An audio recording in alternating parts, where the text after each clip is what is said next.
रात के अंधेरे में खुला सचिवालय और शुरू हुआ सियासी घमासान। सजा के कुछ घंटे में गई सदस्यता। कांग्रेस बोली ये सब साजिश है। जी हां, मध्य प्रदेश की राजधानी भोपाल में बीती रात को अलग तरह का राजनीतिक ड्रामा हुआ। देर रात विधानसभा सचिवालय खुलने की खबर फैलते ही सियासी हलचलें तेज हो गईं। जहां पीसीसी चीफ जीतू पटवारी अचानक अपने समर्थकों के साथ सचिवालय पहुंचे और वहां जाकर जायजा लिया कि आखिर यहां क्या हो रहा है। सर मैं कम इन सर, नमस्कार।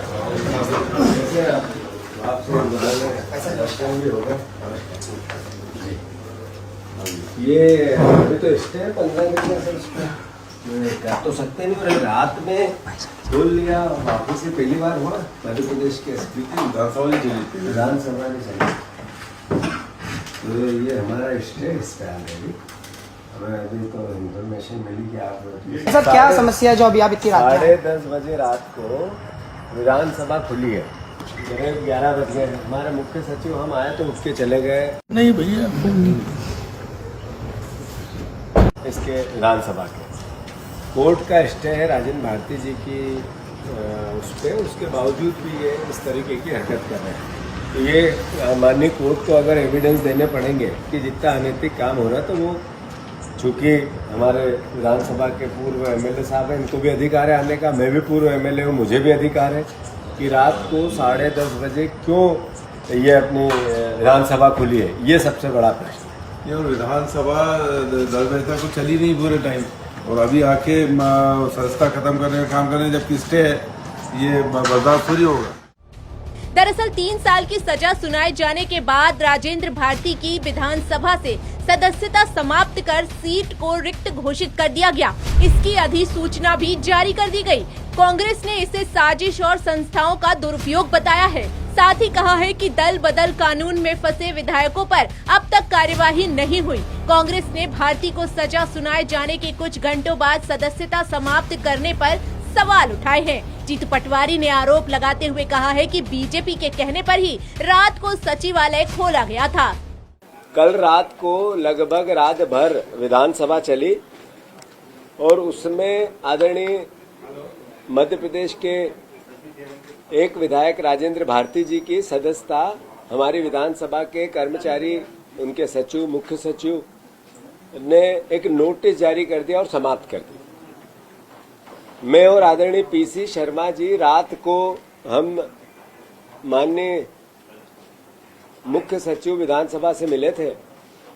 मैंने पूछा उनसे कि क्या कारण है कि इतनी रात तक आपने विधानसभा चालू रखी और दिल्ली से स्पेशल आए आप, इसके पीछे सोच क्या है?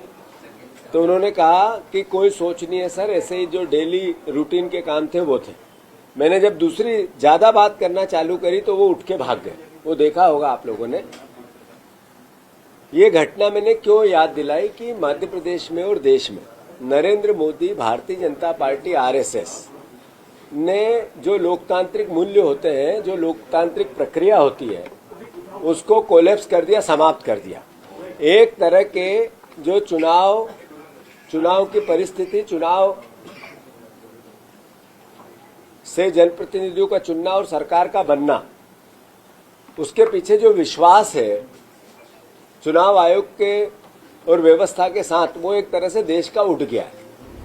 पीसीसी चीफ जीतू पटवारी यही नहीं रुके। उन्होंने कहा कि राजेंद्र भारती के पास न्याय के लिए 60 दिनों का समय है, लेकिन फिर भी उनकी सदस्यता रातों रात खत्म कर दी गई। उन्होंने विधानसभा अध्यक्ष नरेंद्र सिंह तोमर की कार्य प्रणाली पर भी सवाल उठाते हुए आरोप लगाए कि उनका काम विधायकों के हितों की रक्षा करना है और वो इस काम में पूरी तरह विफल हो रहे हैं।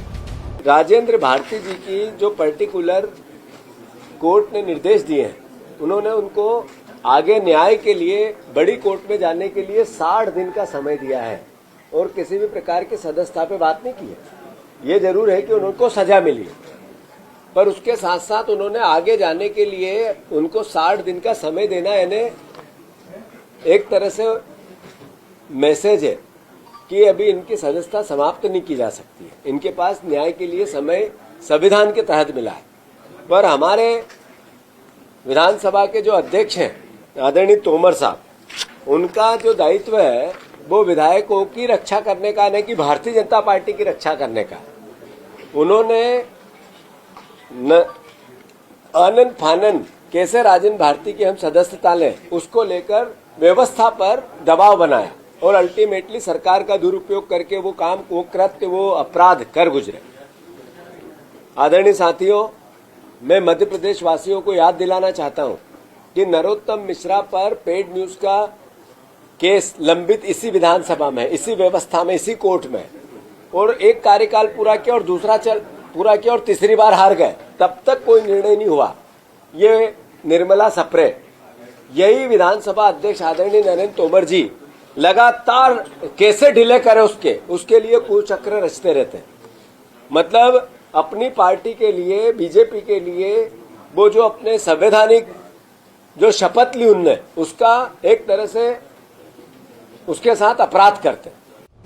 इधर पूर्व मंत्री पीसी शर्मा ने विधायक राजेंद्र भारती की सदस्यता खत्म करने की कार्यवाही को राजनीति दुर्भावना से प्रेरित करार दिया। साथ ही उन्होंने कहा कि अभी ये कार्यवाही करने की आवश्यकता नहीं थी। उन्होंने ये भी कहा कि बीजेपी षड्यंत्र पर काम कर रही है। पहले विधायक तोड़कर सरकार गिराई, अभी षड्यंत्र कर रहे हैं जो कामयाब नहीं होगी।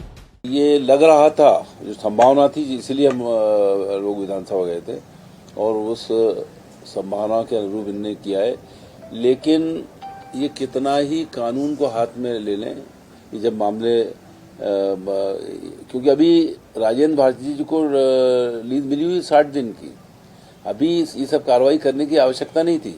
और इस केस में भी जिस तरह से राहुल गांधी जी की सदस्यता खत्म की गई थी और वो फिर बाद में उनकी सांसदी बहाल हुई, राजेंद्र भारती भी मध्य प्रदेश विधानसभा में वही एक्शन रिपीट होगा और राजेंद्र भारती भी कोर्ट के माध्यम से सदस्यता वापिस होगी, फिर विधायक रहेंगे।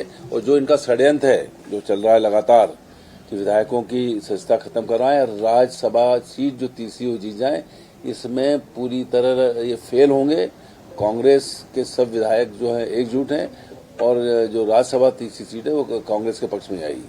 वहीं बीजेपी का कहना है कि कानून अपना काम कर रहा है, भाजपा लोकतंत्र को बचाने का काम कर रही है। राजेंद्र भारती के सदस्यता खत्म करने पर मंत्री विश्वास सारंग ने कहा है कि कांग्रेस भ्रष्टाचारियों को बचाने की कोशिश कर रही है। साथ ही उन्होंने आगे कहा कि कांग्रेस देश में संवैधानिक प्रक्रिया का विरोध करने की आदी हो गई है। एक तरफ कांग्रेस के नेता कैसे हैं, हम संविधान की रक्षा कर रहे हैं, तो दूसरी तरफ कांग्रेस उसकी धज्जियां उड़ा रहे हैं। कांग्रेस इस देश में हर संवैधानिक प्रक्रिया का विरोध करने की आदी हो गई है। एक तरफ तो कांग्रेस के नेता ढोल पीटते हैं कि हम संविधान की रक्षा करना चाहते हैं, और दूसरी तरफ भ्रष्टाचार को संरक्षण देने के लिए लगातार संविधान की धज्जियां उड़ाते हैं। कांग्रेस के प्रदेश अध्यक्ष जीतू पटवारी जी कल असंवैधानिक तरीके से विधानसभा में घुसे और भ्रष्टाचारी को संरक्षण देने की कोशिश की। दतिया के विधायक राजेंद्र भारती जी का जो पूरा मामला है वो किसी पार्टी का मामला नहीं है, वो किसी केवल चुनाव में चुनावी प्रक्रिया के उल्लंघन का मामला नहीं है। राजेंद्र भारती जी जिस मामले में दोषी करार दिए गए हैं और उन्हें जिस मामले में 3 साल की सजा दी गई है, वो भ्रष्टाचार का मामला है। आखिर ये विवाद कब और कैसे शुरू हुआ, ये भी जान लीजिए। क्या है राजेंद्र भारती का मामला? मामला साल 1998 का है। श्याम सुंदर संस्था द्वारा बैंक में 10 लाख की एफडी कराई गई थी। आरोपी की राजेंद्र भारती ने बैंक कर्मचारी रघुबीर प्रजापति के साथ मिलकर दस्तावेजों से हेरफेर की। एफडी की अवधि 3 साल से बढ़ाकर 15 साल कर दी गई। साल 1999 से 2011 के बीच हर साल करीब 1,35,000 रुपए निकाले गए। 2011 में मामला उजागर हुआ जब बैंक में नया प्रबंधन आया। जांच में ऑडिट पर आपत्ति दर्ज हुई। मामला उपभोक्ता फोरम में होते हुए सुप्रीम कोर्ट तक पहुंचा। साल 2015 में आपराधिक केस दर्ज किया गया। अब अदालत ने इन दोनों आरोपियों को दोषी ठहराते हुए सजा सुना दी है। अब इस मामले ने राजनीतिक रंग ले लिया है। कांग्रेस इसे बदले की कार्यवाही बता रही है, तो वहीं बीजेपी कानून के तहत कार्यवाही का दावा कर रही है। ऐसे में देखना ये होगा कि ये सियासी घमासान आगे क्या मोड़ लेता है। नीलम महरवार, TV 27 न्यूज, भोपाल।